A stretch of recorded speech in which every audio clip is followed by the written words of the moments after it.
안녕하십니까. 석재서병호 기념사업회 회장 김진혁입니다. 올해는 특히 코로나 사태로 여러 가지로 문화예술 행사가 지금 매끄럽게 진행되지 못하는 상황에서 저희 2020년도 석재서병호 특별전과 문화상, 청년작가상이라는 여러 작가들을 모시고 순묵의 확장이라는 전시를 대구문화예술회관 1전시실에서 5전시실까지 12월 내년 1월 3일까지 열리게 되었습니다. 물론 코로나 수칙을 잘 지키고요. 2m 간격에 띄어서 감상하도록 하고요. 들어올 때 또 여러 가지 체크도 하고 이렇게 조금은 과정을 거쳐서 이 전시장에 들어오시게 됩니다. 제1전시실에 보면은 서병호 선생의 서예와 문인화 작품 미공개작들을 한 30여 점 이번에 공개를 합니다. 석재 서병호 선생 알다시피 조선 말기 1862년에 태어나서 일제강점기 1936년에 돌아가신 우리 동아시아의 20개 거장입니다. 추사 선생하고는 직접 연대가 차이 나지만은 추사 선생 이후에 석재 서병호라는 그런 말이 들을 정도로 서화뿐만 아니고 시, 서, 화, 삼절, 또 의학, 구변, 그 다음에 장기, 바둑 등등해서 8가지 팔릉거사로 알려진 분입니다. 그래서 우리 대구 지역 문화인물이시기도 하지만은 당시에 1900년도 초반에 상하이나 항주, 소주, 그 다음에 북경, 일본에는 도쿄라든지 오사카 등에도 널리 알려져서 아시아의 거의 거성으로 자리 잡은 분입니다. 그 석재 서병호 작품을 이번에 미공개작들을 보여주고요. 이관에는 영정조 시대부터 우리 20개 르네상스 시기였는데 그 이후에 추사 김정희, 그 다음에 이제 권돈인, 자하 신이, 그 다음에 우봉 조희룡이라든지 이런 분들을 해서 교남 시서와의 1900년대 초까지의 작가들, 조선의 보물이라고 해서 이관에 전시하고 있습니다. 이번 전시에 특별히 수안 전모첩이라고 1800년도 후반에 팔공산, 동화사, 파괴사, 가산산성 등을 그린 진경산수화 그림이 이번에 발견돼 가지고 특별히 귀중한 사적 가치로서 또 전시되고 있습니다. 그리고 3관에는 이번에 원래 2020년도 석재문화상 작가 제중동포 중국에도 잘 알려지고 한국에도 잘 알려진 작가입니다. 취안우승, 한국말로는 권오송 작가입니다. 할아버지 때 아마 선조들이 안동에 계시다가 북만주로 넘어가셨는데 권오송 교수는 거기서 태어나서 문역 대혁명 시기에 고생하면서 대학 들어가서 현재 흑룡강대학교 교수로 정년퇴임을 하고 중국 내에서도 굉장히 알려진 작가로 활동하고 있습니다. 특별히 할빈역에 안중근 기념관이 있는데 거기에 권오송 작가의 그림이 전시되고 있습니다. 이번 석재문화상 받게 된 동기도요.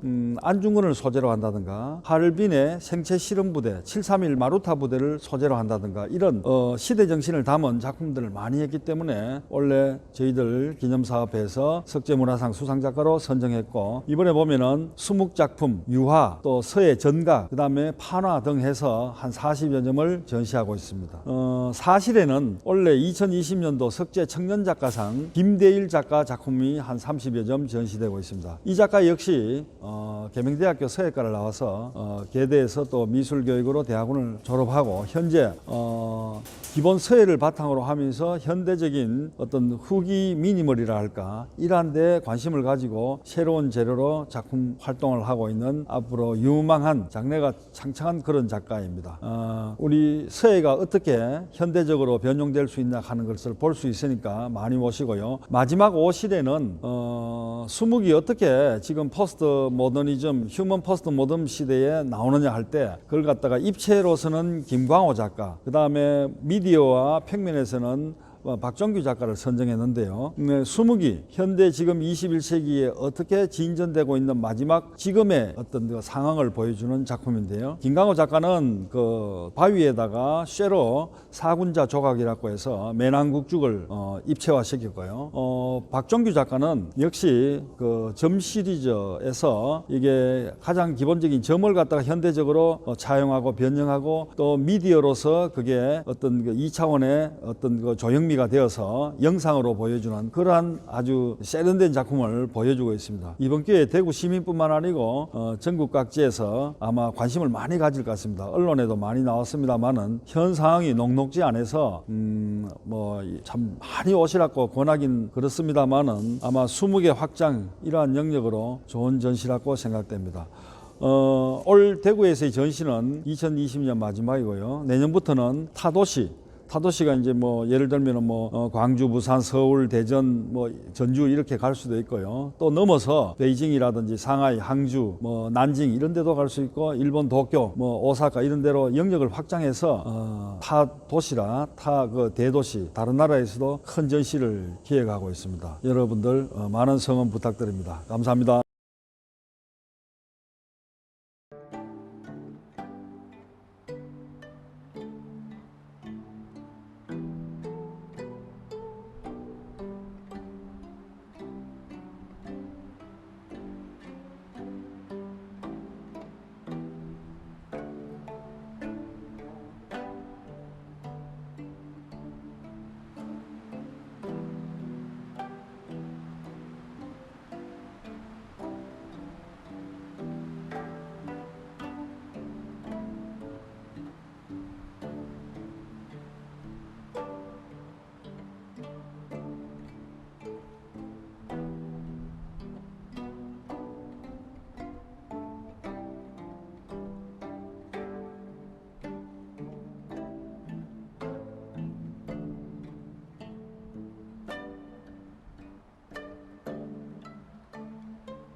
안녕하세요. 김대일입니다. 이번에 석재 청년 작가상을 수상하게 된 김대일입니다. 석재 청년 작가상을 수상하게 돼서 매우 기쁘게 생각하고 영광스럽게 생각합니다. 대구 지역에 한 100년 전쯤에 석재 서병호 선생님을 기리기 위한 전시에 제가 이렇게 수상을 하게 된 것도 상당히 영광이고요. 저희 동료들이나 다른 분들이 쟁쟁하신 분들이 많은데도 불구하고 제가 원래 수상을 하게 돼서 어깨가 더 무겁습니다. 앞으로 더 열심히 하라는 말씀으로 알아듣고 더 열심히 노력해서 훌륭한 작가가 되도록 하겠습니다. 저는 작품을 주로 꿈이라는 주제로 작품을 하고 있습니다. 전통 서예에서 말하는 것은 보통 문자를 소재로 다양한 형식을 동원을 해서 작품화하는데 저는 실제 전공은 한문 전공입니다. 근데 일회 개인전에서 관람객들이 제 작품을 보고 하시는 말씀들이 서예는 어렵다고 얘기를 하더라고요. 그래서 그때 이제 충격을 받고 그 다음부터 2회 개인전부터는 다양한 사람들이 내 작품을 보고 자기만의 어떤 희망이나 꿈을 이루기를 바라는 마음으로 저도 2회 때부터는 계속 꿈이라는 소재로 한 글자를 가지고 작품을 하고 있습니다.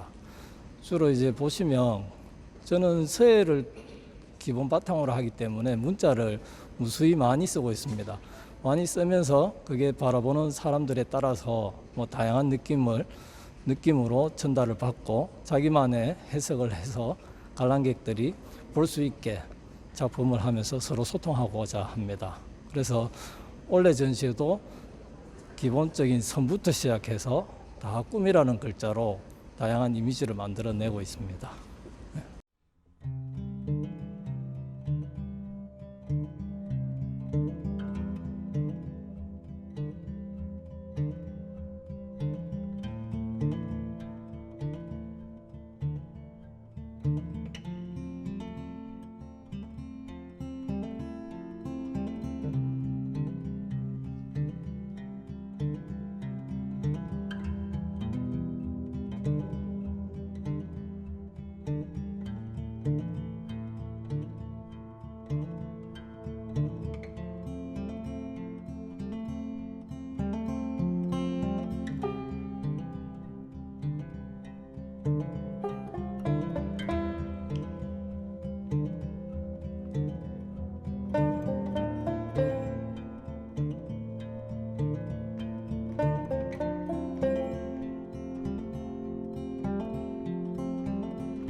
제 작업은 그 사군자를 소재로 한 그런 그 조각 작품입니다. 그 사군자 그러면 우리가 초등학교, 중학교만 나와도 이미 다 알고 있는 거니까 원래 우리가 그림으로 그려지는 모든 것들은 원래 입체였습니다. 그런데 사군자도 마찬가지로 다 입체였겠죠. 근데 그것을 갖다가 화선지에다가 평면으로 그리는 것에 대해서 너무 익숙해져 있어요. 그래서 그것을 다시 떼어내서 다시 입체적으로 만드는 그런 작업들을 제가 했는데 사군자에서는 종이에 이렇게 그림을 그림으로 해서 종이 자체의 한계성이 구획이 돼가 있어서 우리나라에서 가장 중요하게 생각하는 것은 여백이라는 이야기를 하는 거죠. 그래서 실제로 이런 작품들 같은 경우는 구획이 되지 않았기 때문에 공간밖에 없지만은 저쪽 옆에 있는 이런 작품들은 제가 프레임을 넣어놨어요. 그 프레임을 넣어놓은 가장 큰 이유가 우리나라에서 가장 중요하게 생각하는 여백을 넣기 위해서. 그래서 프레임을 넣어놨는데 종이로 해놨던 그런 프레임보다는 좀 더 공간화 시킨 어떤 그런 그 프레임으로 제가 작업을 했습니다. 그래서 철하고 자연석하고를 매칭을 시켜가지고 작업을 하는데 이 작품 전체가 어떻게 보면 그림자를 가지고 그 평면을 다시 만들어서 그것을 다시 또 이렇게 전시를 함으로 해서 그 그림자의 형태가 다시 그림자를 만드는 그런 그 환원적인 작업을 하고 있습니다. 전체적인 이 작품도 보면 전체적으로는 수묵화의 개념을 벗어나지 않는 범위 내에서 너무 어두우면 또 그림이 좀 작품이 좀 그러니까 열 처리를 해가지고 황금색도 그다음에 분홍색, 청색 이런 식으로 색채가 은은하게 들어가 있습니다. 그래서 전체적으로 보면 수묵하지만은 컬러하고 같이 조합을 시켰고요. 여기에 있는 이 작품들 같은 경우는 공간을 구획시킨 공간 자체를 갖다가 조금 더 재밌게 다르게 표현을 해서 두 개의 그림이 겹쳐져 있는 그런 작품으로 했습니다. 감사합니다.